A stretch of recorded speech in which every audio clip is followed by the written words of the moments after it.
Beaucoup d'hommes ratent leur sexualité ou ratent leur ébat dans la chambre simplement parce qu'ils ne connaissent pas quel genre ou quelle sorte de femme. La femme, le sexe a été créé, moi je dis c'est pour l'avantage de la femme. Sur le plan excitation, nous avons pratiquement 5 sortes de femmes. 5 sortes de femmes. 5 sortes de femmes. Vous sucez seulement les lèvres, vous tirez la langue, vous manipulez sa bouche. Cette femme-là peut atteindre l'orgasme. Les femmes vaginales, ce sont des femmes qui sont excitées quand vous êtes dans le vagin, soit avec votre doigt, soit avec votre sexe. Quand vous faites ce travail-là, automatiquement vous arrivez à exciter les points de votre femme, des fois qu'elle s'est réveillée, ce sont des moments-là où elle vit son côté chaud. Ce sont des femmes, quand vous ne savez pas, quand vous êtes froid, en tout cas il faut abandonner de telles femmes. Mesdames, Messieurs, salutations distinguées à toutes et à tous, vous qui nous suivez sur votre chaîne que vous préférez tant, Santé Plus Bombélé TV.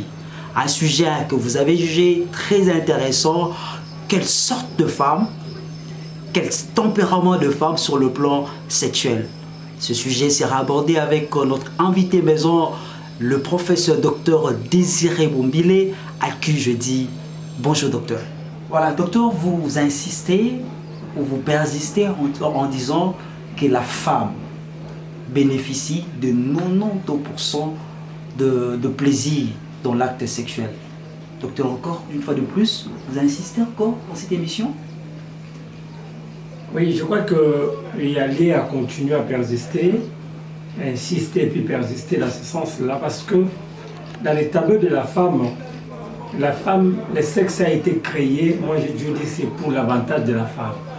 L'homme travaille plus pour les plaisirs de la femme. Si aujourd'hui vous voyez les hommes aller chercher des encoros, chercher des moments maman, des choses comme ça, c'est tout dans l'idée là d'amener la femme quelque part, de faire jouir la femme, d'amener la femme à une satisfaction.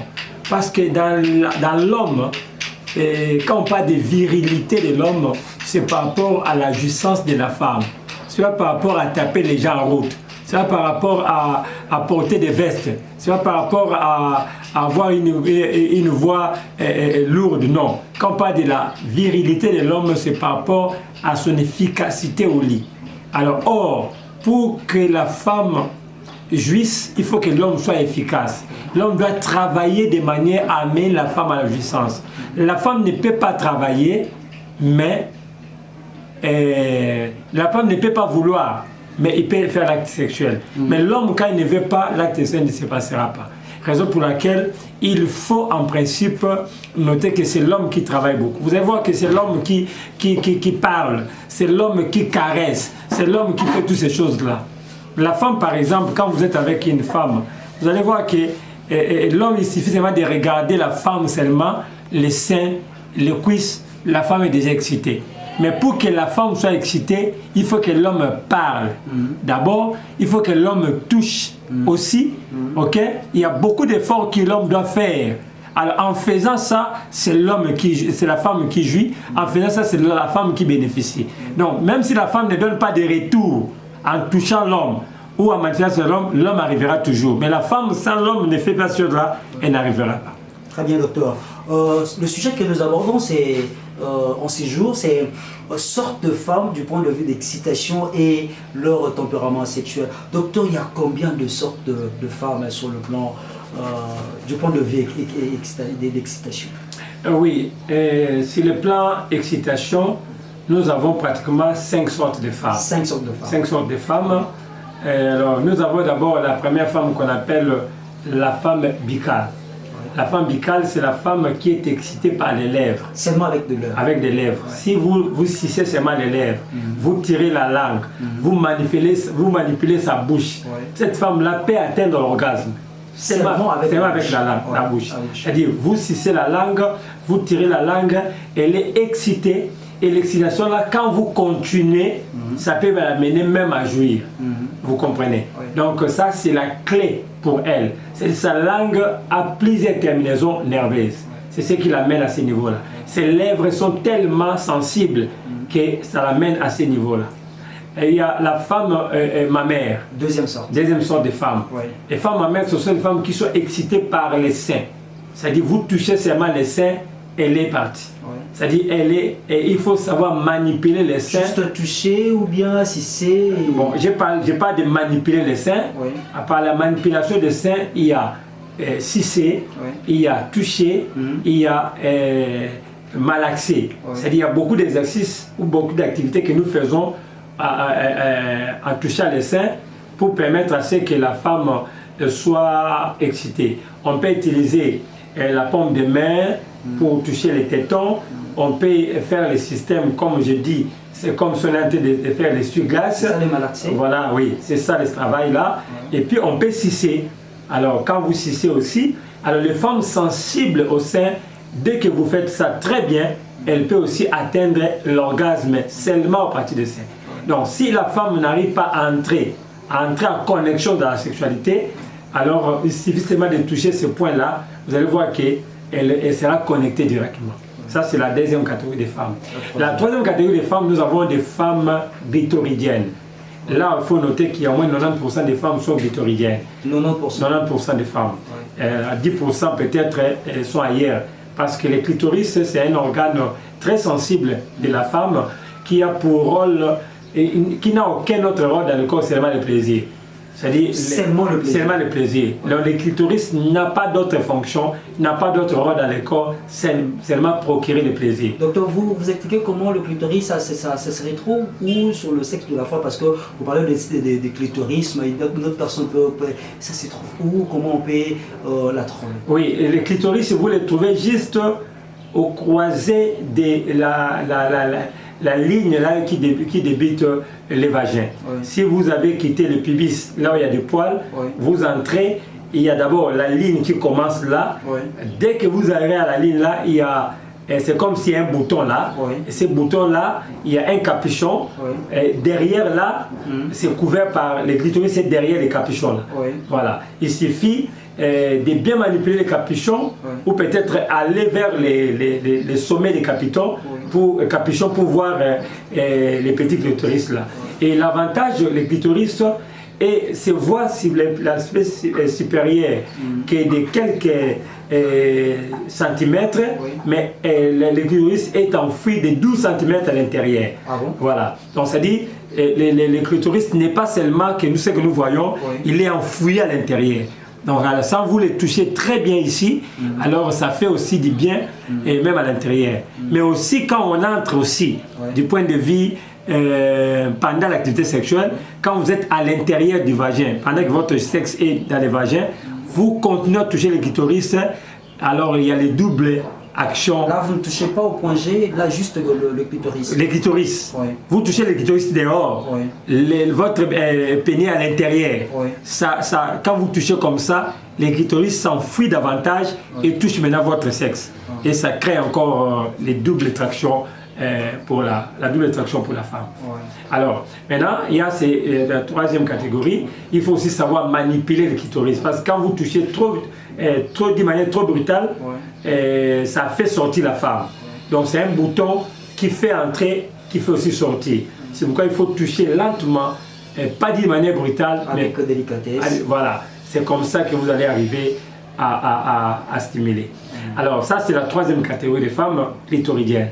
Quatrième catégorie, ce sont les femmes vaginales. Oui. Les femmes vaginales, ce sont des femmes qui sont excitées quand vous êtes dans le vagin, soit avec votre doigt, soit avec votre sexe. Oui. Mais notons que les points G, les fameux points G se trouvent qu'à 4 cm de l'entrée du vagin. Le point G. Oui, à partie supérieure. Et c'est à ce niveau-là que le secret du vagin est caché. Il suffit d'introduire vos deux doigts comme ça et vous arrivez à l'intérieur, vous crochetez comme les Kinois disent Yarota, Yaka, Yaka moi, Yaka. Quand vous faites ce travail-là, automatiquement vous arrivez à exciter les points en question. Vous allez remarquer que les points en question est au départ léger, mais au fur et à mesure que vous touchez, ça se durcit. Ça se durcit, ça se durcit, et à ce moment-là, l'excitation vient. Et notez également que le point G a été toujours les points culminants pour amener la femme à la fontaine. Ah bon? Il y a beaucoup de femmes qui sont fontaines C'est-à-dire quoi la femme fondatrice? La femme fondatrice sont des femmes qui libèrent les liquides pendant la jouissance ou pendant l'activité sexuelle. Et on dit aussi l'éjaculation de la femme. Donc c'est comme si la femme aussi éjacule. C'est comme ce sont des urines, se sont libérées à ce moment-là. Ce sont les points G peuvent amener ça. Parce que quand vous touchez le point G, la femme a tendance à dire que j'ai envie d'uriner. En fait, ce ne sont pas des urines, c'est juste cet élément-là de plaisir qui est déclenché. Ça, c'est un élément important à noter. Alors, à part ça, notez également que dans les tableaux de la femme, à part la quatrième catégorie de la femme vaginale, nous avons la cinquième catégorie qu'on appelle les femmes mixtes. Ah oui, ça, ce sont des femmes exceptionnelles. Vous comprenez? Mixtes. Alors, ce sont des femmes exceptionnelles. Ce sont des femmes qui ne demandent pas beaucoup d'exercice. Il suffit de les toucher n'importe où elle est connectée. Elles sont dangereuses. Pas dangereuses, mais très coopératives. Coopératives. Oui, coopératives. Il y a des femmes comme ça, vous devez travailler beaucoup pour les amener à entrer dans la danse. Il y a des femmes, il faut 13 à 20 minutes pour qu'ils entrent dans la danse. 13 à 20 minutes. 13 à 20 minutes. Pour qu'elle entre dans la danse. Mais tandis que la femme mixte, elle entre facilement et à n'importe quel coin du corps. Tu peux toucher seulement les cheveux, elle entre. Tu peux seulement toucher seulement les coups, elle entre. Tu peux seulement manipuler ses mains comme ça, elle est déjà excitée. Tu peux toucher n'importe quel endroit, elle est facilement connectable. Donc je l'appelle, elle est coopérative. Elle n'est pas dangereuse, mais coopérative. Merci, docteur. Nous abordons déjà le deuxième, je voulais dire, le deuxième angle de notre question principale, le tempérament sexuel de la femme. Docteur, est-ce que la femme aussi, son tempérament sexuel compte dans cette affaire? Oui. Vous devez savoir que dans les tableaux de la femme, comme on vient de voir les 5 catégories de femmes, mais les côtés tempéraments, nous avons 4 tempéraments. Nous avons 4 tempéraments chez la femme, tout comme aussi chez l'homme. On a que les 4 tempéraments là. Les premiers tempéraments, on appelle les tempéraments froids. Ok? Froid. Là, nous sommes devant des femmes froides. Ce sont des femmes, par leur existence, le sexe n'a jamais été utile. Les sexes, s'il faut enlever les sexes, c'est comme ça qu'ils ont été créés. C'est-à-dire, naturellement, les sexes ne prennent pas la première position de leur vie. C'est comme ça que les sexes, pour eux, ils ne trouvent pas pourquoi le sexe a été créé. Elle est là comme ça, même si vous dites qu'un mois, 2 mois, 3 mois sans sexe, elle est à l'aise.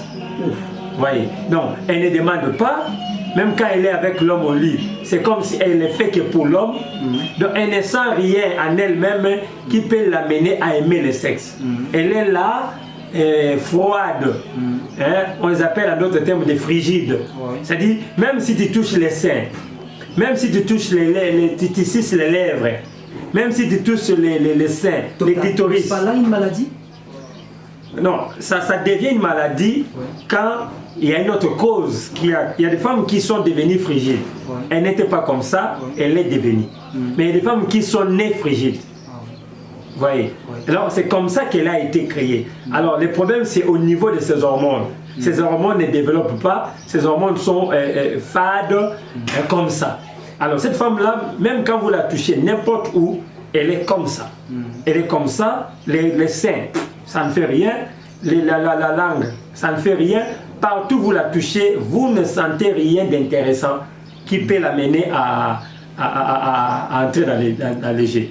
Tu peux commencer à sucer les lèvres, à toucher les seins, aller là-bas, tu n'entends même pas rien. Tu n'entends rien, elle est là. Insensible. Ce sont des femmes froides. Elle-même, le mariage ne lui dit absolument rien. Elle peut se marier parce qu'on dit qu'il faut se marier, mais elle ne va là, elle pour le mariage, c'est pour avoir des enfants. C'est ce que je disais, les femmes froides. Alors, à part les femmes froides, nous avons la deuxième catégorie, les femmes tièdes. Les femmes tièdes. Voilà. Les femmes tièdes, comme vous le savez, c'est ni chaud ni froid. Les tièdes, c'est-à-dire une femme par moment. Elle se réveille, par moment, elle part. Elle est là, si tu lui dis de faire, elle fait. Elle ressent ses désirs. Ça, c'est désir. Des fois, elle le perd. Des fois, elle le perd. Oh, oui. Des fois, ça vient, des fois, ça part. Oui. Elle est là, de un moment donné, tu vois que c'est comme si ces jours-là, ça va. Souvent, ce sont dans des périodes qu'on dit ovulatoires, oui. Qu'elle peut se réveiller à un moment donné. Mais puis, bon, c'est-à-dire, c'est comme si elle est dans. C'est comme si elle n'est pas là. Donc, c'est comme si. Un peu capricieuse. Bon, capricieuse. Moins attirant. Donc, c'est-à-dire pour lui, le sexe n'est pas, c'est pas mauvais, oui. C'est pas non plus aussi bien. Oui. C'est-à-dire elle, que ça soit là ou pas, bon, elle est là. Si tu veux qu'elle fasse, elle fait. Si on ne fait pas, on ne fait pas. C'est-à-dire, elle est, à un moment donné, c'est comme si elle est là, à un moment donné, c'est comme si elle disparaît, à un moment donné, c'est comme si elle se réveille, à un moment donné, c'est comme si elle se réveille pas. Non.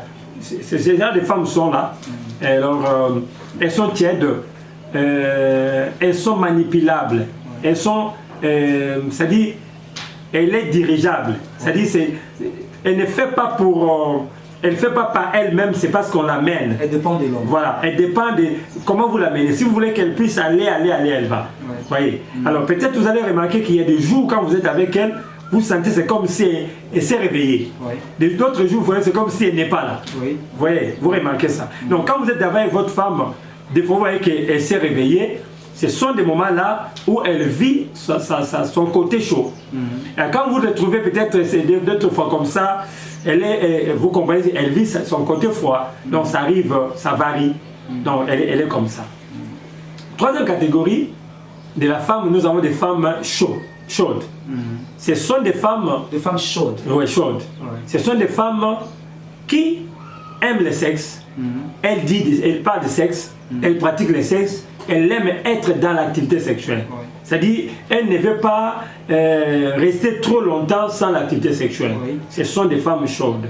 Il y a des femmes très chaudes. Très chaudes. Alors, ces femmes-là... Quitter de la chaudière à très chaude. Voilà, ce sont des femmes très... Ça, j'appelle les femmes dangereuses. Oh, oui.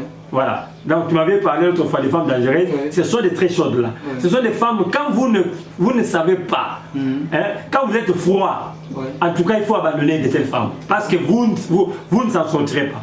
Elle peut être là, elle veut que vous allez jusqu'à 4-5. Elle veut aujourd'hui, elle veut demain, elle veut le lendemain. Ah bon? Elle veut chaque jour. Elle veut être là.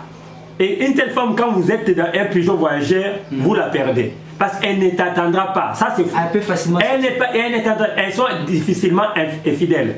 Elles sont difficilement fidèles. Donc, elle peut coucher avec 2 hommes, 3 hommes les mêmes jours. Ah bon? Et n'a pas de problème. Parce que c'est comme ça que son corps demande. Elle a été créée comme ça. Elle a été créée comme ça, son corps lui demande comme ça à tout moment. Elle vient d'être avec vous à 10h là, et elle va te dire que j'ai encore envie. Le soir, il te dit j'ai envie. À 4h, il te réveille, j'ai envie. À 6h, il te dit papa, avant de partir, donne-moi encore un. Donc, ça dit, elle est comme ça. Naturellement. Naturellement, elle est comme ça. Elle est telle comme ça, elle est comme ça, elle est comme ça. C'est comme ça des femmes très chaudes. Ce sont des femmes qui aiment le sexe. Alors, s'ils trouvent qu'un homme de son genre, oui. En tout cas, ça va. Mais si tu trouves un homme froid, oui. Un homme tiède, oui. Un homme qui n'est pas dans l'activité, en tout cas, tu auras des problèmes. Oui. Si elle a la nature chrétienne oui. De la fidélité, alors tu seras dérangé oui. À tout moment. Mais si elle est nature païenne, oui. Tu refuses, hein?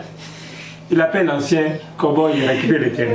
Donc c'est comme ça. Donc voilà un peu les tempéraments des femmes ouais. Que nous trouvons. Il y a aussi des hommes qui ont le même tempérament aussi. Ah bon? Oui, le même tempérament. Alors maintenant, le choix est toujours important. Qu'il faut que quand vous faites le choix, il faut tenir aussi cet aspect-là. C'est pourquoi parler de la sexualité avant le mariage est toujours important. Oui. Vous qui êtes trop chrétien, vous évitez des choses comme ça, mais c'est la vérité. Il faut que l'homme et la femme discutent sur leur sexualité. Tu es de quelle catégorie? Tu es chaud, froid ou quoi? Mais il y a des hommes, il y a des femmes qui ne se connaissent pas. C'est-à-dire, ils ne savent pas que je suis de quelle catégorie. Non, non. Vous savez, quelqu'un qui ne peut pas se connaître, on peut l'aider à se découvrir. Parce qu'elle connaît son corps. Peut-être qu'elle ne sait pas que ça, c'est telle catégorie. Tu peux l'aider à découvrir ce qu'elle est. Tu peux l'aider à découvrir ce qu'elle est. Alors, tu lui dis, tu lui poses des questions, de ça. Bon, d'abord, il faut que l'homme aussi connaisse. Parce que le problème, c'est là, nous avons régné dans les tabous. C'est pourquoi tu as dit que dans cette émission, nous parlons de 100 tabous avec responsabilité. Et on sait que nous avons régné dans les tabous. Beaucoup d'années, on ne faisait que les tabous. Alors, il y a des choses que nous ignorons. Et nous qui sommes hommes, et nous qui sommes femmes, nous ignorons tout. Et comme l'ignorance règne, ça fait que les choses se compliquent. Voilà. Je crois que prochainement, on va revenir. Et il y a beaucoup de choses à dire là-dessus. Alors, nous vous laissons avec de l'eau dans la bouche. Parce que vous voyez, même les présentateurs rêvent pendant qu'on nous dit qu'il n'y a plus l'air, ils croient qu'il y a encore de l'air. Donc, on est arrivé à la fin, mais restez là, branchez dans votre chaîne YouTube Santé Plus Mobilité TV. Abonnez-vous, partagez la vidéo, partagez les liens, et puis abonnez-vous pour que vous ne puissiez pas rater les prochains numéros. Qui dira quoi? On saura. Nous sommes à la fin, mesdames, messieurs. Abonnez-vous comme le docteur venait de le dire. Au prochain numéro, vous aurez encore de bonnes choses. Au revoir.